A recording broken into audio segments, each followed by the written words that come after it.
My big thing now is beef jerky. There is an amazing selection of beef jerky at the gas station across the street. Filling up the Highlander is a $55 proposition. So if I come back with the $65 charge, I'm busted right there. So I will fill up the vehicle with the gas card and then pull in to, I drive from the gas pump to the parking lot location.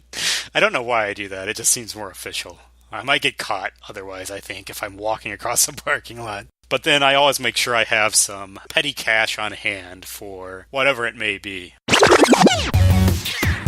Another big consideration is smell. You can't be smelling up the car, which is something people don't think about probably. That's a big challenge with fast food, which is why you can't sneak a drive-through fast food trip very well. The car will smell like fast food for 2 days. Beef jerky does not have a strong smell. Chips don't have a strong smell. Soda doesn't have a strong smell. Something very spicy, weird peanuts, strong smell. I have an emergency trash can in the garage with a lid on it that's for emergencies, so I'll have to bury the wrapper underneath whatever's not criminal. Well, here's a big factor with the garbage bag and garbage can disposal at home or in the garage is how transparent your garbage bags are. I've made a point to try to angle for a slightly more premium bag. I found myself using a snacking strategy that I thought I'd share with our listeners. Over this holiday season, I intentionally avoided eating my favorite homemade holiday snack. And this was an intentional strategy. The reason I didn't eat it was I just didn't want to get it out, lest others enjoy it and be eating it up.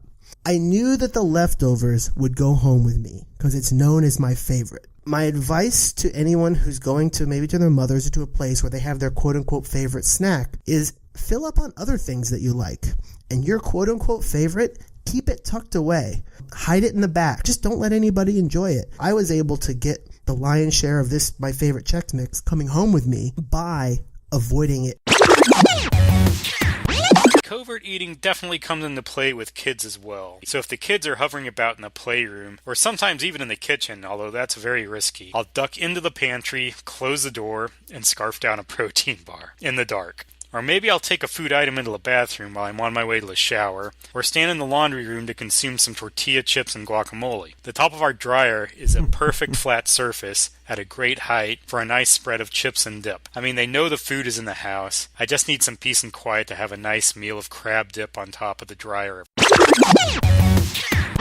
Say everyone has a little scoop of ice cream for dinner one night, a little treat. The preschooler is inevitably going to ask about it the next day. Can we have ice cream again? No, honey, the ice cream is all gone. In actuality, the ice cream is hidden under a pile of frozen vegetables in the bottom of the freezer. There's still a good half-gallon left, and Daddy is going to scoop it straight out of the tub into his mouth once you go to bed. This sort of covert eating is done almost exclusively when the preschooler is in bed or out of the house. You know, she's also getting out of bed more and more these days for water or to go to the potty. So there have been a lot of close calls involving, diving over the back of the couch or throwing food across the room or hiding M&Ms in my cheek like a squirrel. I don't know if your kids are anything like mine, but it doesn't even have to come down to it being some sort of unhealthy food that I'm keeping from them.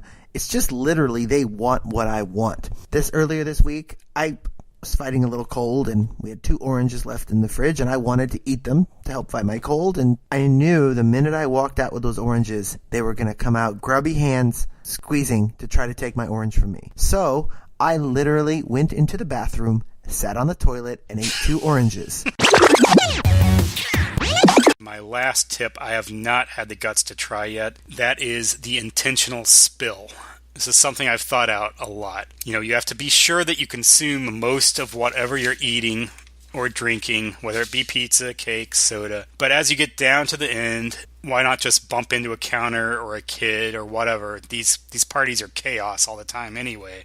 Nobody's really staring at you, making sure that you're not intentionally falling over. Got to sell it. You can't kind of back out. But now you're the pathetic loser who spilled all this stuff. But you're also the pathetic loser who will get plenty of sympathy. Hey, there's plenty of pizza left, Rod. Let me get you some more. Sorry about that. I insist. This eliminates all social stigmas in one fell swoop, other than, hey, you fell.